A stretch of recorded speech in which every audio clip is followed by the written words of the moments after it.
Oh, hello, folks. It's Ken David Stewart. Today I'm going to have to redo my podcast today because the first time it didn't work. Today I'm going to read episode 41 from Street Dreams, and not feeling that great today. I've got a lot of pain from my left hip and all the way down to my leg, and I seem to be getting the pain all over now. So if I don't sound too good, that's the reason. I didn't do any writing yesterday, but I was reading books on basically on how to write novels and concentrating on structure and plotting and things like that, and outlining. And it's an area I'm not too comfortable in, because I tend to be more of a pantser. I tend to, get some ideas in my head, and I, pick out some main characters for my book, and I kind of look at them and see, how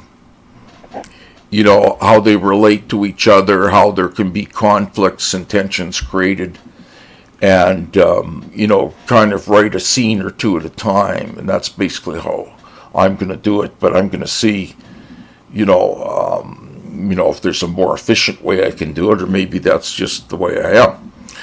Okay, and I'm going to go right now to see if I can find episode 41 on my Word document. I think I found it right now.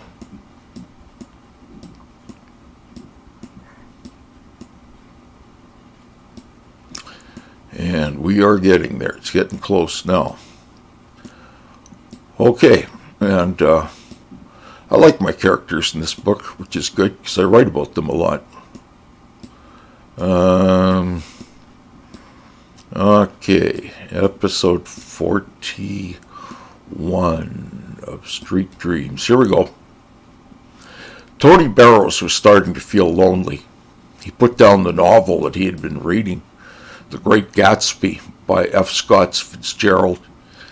He thought to himself and then started to laugh.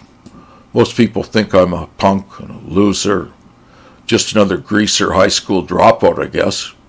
That may be true to a certain extent, but how many greasers will be sitting by themselves on a Saturday night reading a classic novel in American literature? Not too many would be my guess, Tony thought to himself. Come to think of it, I'm probably the only one. Tony now felt a bit restless as well as lonely. He decided he'd give his nerd buddy, Herbie Schultz, a phone call. "So what's happening, Herb?" Tony asked while rolling himself an enormous blunt.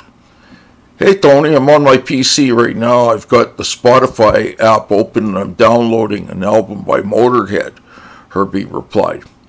"Yeah? Which album are you downloading?" "Aftershock, the tour edition. I tell you, Tony, Motorhead really rocks out on this one." "I will have to look up that one myself. I haven't heard it yet. Remember when we went to see Motorhead a couple of years ago?" Tony asked. "Of course, the concert was awesome. We got really wasted that night. Motorhead played loud enough to make your ears bleed," Herbie said. "Louder than everything else, right, Herbie? Listen up, I got an idea for tonight. I can't believe I'm saying this, but I actually miss Whisper. I wouldn't admit this to anyone else, Herb, but you're my only real friend. How about you and me go for a drive in my truck tonight to look for Whisper?" Tony asked. "I thought you didn't know where she went after you threw her out of your truck," Herbie said. "Well, I've had a strong hunch that I know where she is. As I drove slowly down the street that day, I saw an old guy come to his door and ask Whisper if she needed any help. Maybe she's still with him now," Tony said. "Sure, why not? I'm not doing anything tonight. Let's go for a ride," Herbie said. Tony had a good memory and was able to recall the exact street and house where the old man lived. Tony parked his white Ford 150 in front of Harold's house. He and Herbie walked up to Harold's front door, and Tony rang the doorbell. Harold answered the Harold answered the door, not recognizing the two young men who were standing at the entrance to his house. "Hey guys, how can I help you? Are you looking for someone?" Harold asked. He had a weird premonition that he'd seen one of these men before. "Yeah, I'm looking for my girlfriend. Her name is Whisper," Tony answered. Harold now realized that the husky young man was the male that had pushed Whisper out of his truck and threw her duffel bag on the road. Whisper overheard Harold and Tony Barrows talking at the front entrance of the house. It was not difficult to decipher Tony's unique baritone voice. She walked up to the right side of Harold and said, "What do you want, Tony? I see that you brought your little buddy Herbie along." "I just wanted to say I'm sorry for pushing you out of my truck. I'm sorry about our fight, too. It was all my fault. I was having a real bad day. I had a horrible migraine headache. Still, that's no excuse for the way I treated you," Tony said. Tony put out his right hand and attempted to shake Harold's hand. Harold reluctantly shook Tony's hand. He wasn't sure about Tony's intentions towards Whisper and wondered how sincere his apology really was. Harold was not totally surprised to see Tony. His intuition had told him that Tony would likely come to his house looking for Whisper in a few days. Harold looked towards Whisper. "Should I let these guys in so we can have a chat with them?" "Yes, I think that would be okay," Whisper answered. As soon as Tony and Herbie entered Harold's living room, he asked them to be seated on his couch. Tony looked at Harold and said, "I hope that we're not interrupting anything, sir." He saw the whiteboard, the washable felt markers, and a felt eraser. Tony chuckled a little and said, "Are you guys in the middle of some kind of class or something?"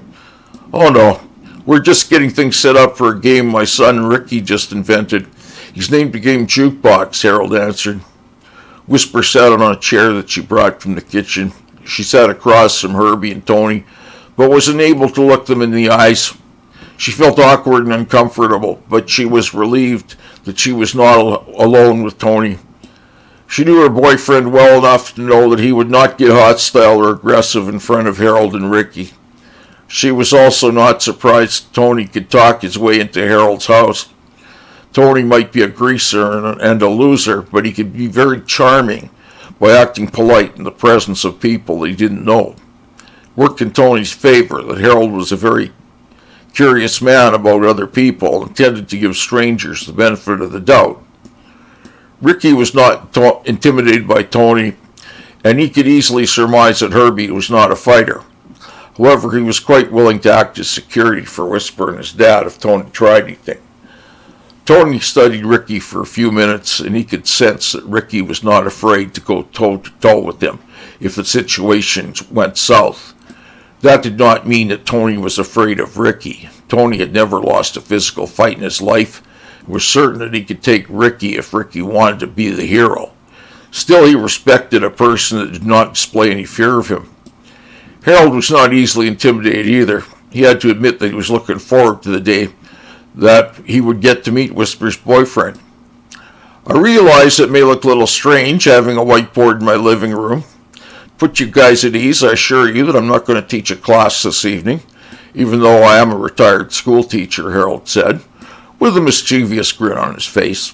This caused Herbie Schultz to give off a nervous laugh. He was used to getting into bizarre situations when he went somewhere with Tony Barrows.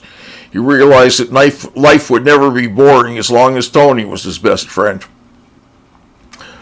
Okay, I'm going to leave it at that point today with episode 41 from Whisper, and I hope that you're all keeping safe, staying at home, taking good care of yourself and your loved ones during this terrible coronavirus pandemic. So this is Ken David Stewart signing off, and we'll see you soon.